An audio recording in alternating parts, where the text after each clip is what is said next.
আসসালামু আলাইকুম ওয়া রাহমাতুল্লাহ। ভাই বোনেরা, আশা করি সকলে ভালো আছেন।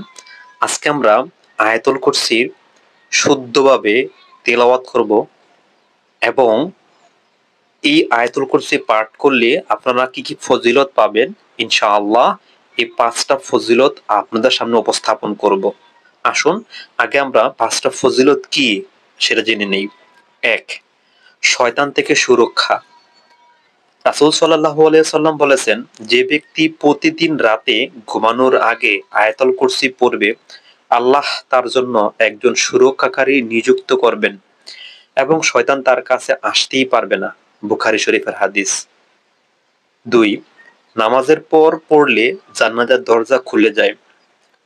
হাদিসে এসেছে, যে ব্যক্তি প্রতিটি ফরজ নামাজের পর আয়াতুল কুরসি পড়ে, তার এবং জান্নাতের মাঝে শুধুমাত্র মৃত্যুই বাধা হয়ে থাকে।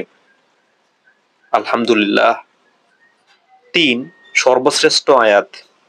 এক হাদিসে রাসূল সাল্লাল্লাহু আলাইহি সাল্লাম সাহাবীকে জিজ্ঞেস করলেন, কোরআনের সবচেয়ে মহিমান্বিত আয়াত কোনটি? তিনি উত্তর দেন, আয়াতুল কুরসি। তখন নবী করিম সাল্লাল্লাহু আলাইহি সাল্লাম বলেন, তোমার গান আল্লাহ তোমাকে কবুল করেছেন। মুসলিম শরীফের হাদিস। ৪. বাড়ি ও পরিবার রক্ষার জন্য। যে ঘরে আয়াতুল কুরসি পড়া হয়, শয়তান সেই ঘর থেকে পালিয়ে যায়। সুবহানাল্লাহ। ৫. দোয়া কবুলের উপায়। রাসূল সাল্লাল্লাহু আলাইহি সাল্লাম বলেছেন, যখন তোমরা শুতে যাবে আয়াতুল কুরসি পড়ে নাও, আল্লাহ তোমাদের জন্য একজন পাহারাদার নিযুক্ত করবেন এবং সকাল পর্যন্ত কোনো শয়তান তোমার নিকট আসতে পারবে না। সহিহ বুখারী শরীফের হাদিস। এখন সূরা ইয়াসিন শুদ্ধ করে তেলাওয়াত করা হবে। আপনারা সম্পূর্ণটা দেখে ইনশাআল্লাহ শিখে নেবেন, প্রয়োগ করবেন বাস্তব জীবনে। আর ঈমান রাখবেন এক আল্লাহর উপরে। ইনশাআল্লাহ আল্লাহ আপনার সকল আশা পূরণ করবে।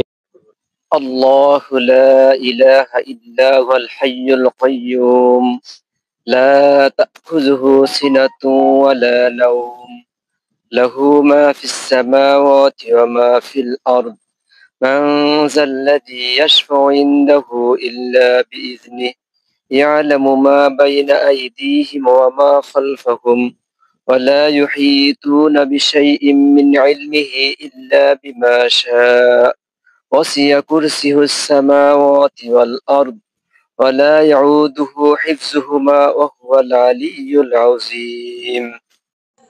যারা সম্পূর্ণ ভিডিওটা দেখেছেন, অবশ্যই ইসলাম প্রচারের স্বার্থে চ্যানেলটাকে সাবস্ক্রাইব করে অল বাটনে ক্লিক করে রাখবেন।